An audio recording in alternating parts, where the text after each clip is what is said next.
us through your voice is clearly your best gifts and talents, which is your purpose, your calling. How did you discover that? Singing? Meaning practicing until, but at one point did you go, oh my God, these are my best gifts and talents?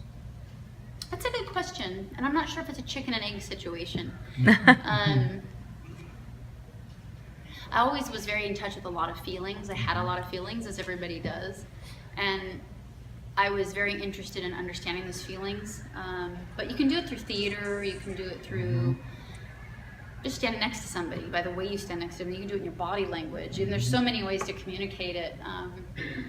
My parents sang, and so it was in the house, and I loved the puzzle of practicing. I really loved practicing. Like, God, if I could give my son one thing, it'd be like loving the process of the fascination of the process, and not being as outcome oriented. Sure.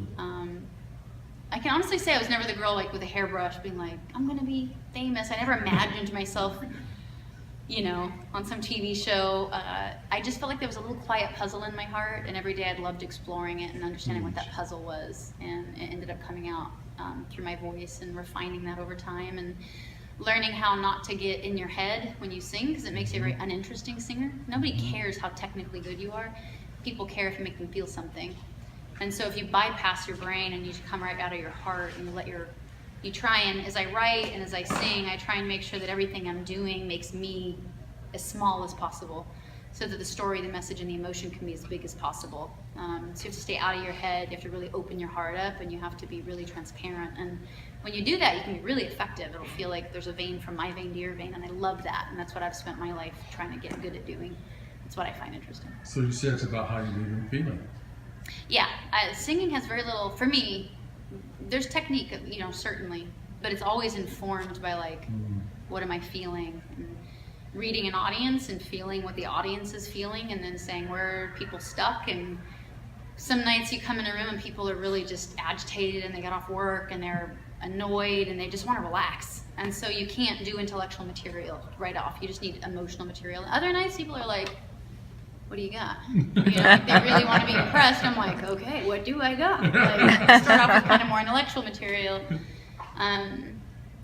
Our brains have a real tendency to want to turn off to the same sound. So it's, you know, that part of our fight or flight where there's we recognize sounds. We just realize if it's a danger, and if it's not, we tend to tune it out, and we start paying attention to other things.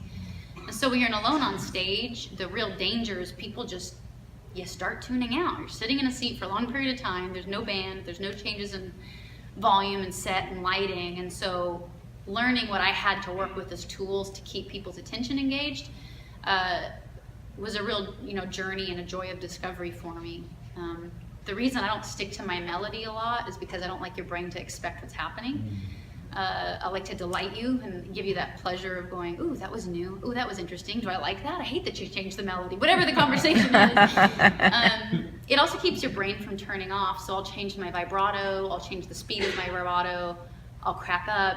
I'll get a straight tone. Whatever it is, just when I feel energy lulling and people starting to want to think about other things you do to re-engage their attention and focus back to the music. When you're alone up there. So you kind of have different tools. You have humor, you have emotion, you have texture and tone, you have lyric, all these things to play with as your tools to try and keep people engaged and work with the energy and open people up. It's really fun. Huge. Yeah.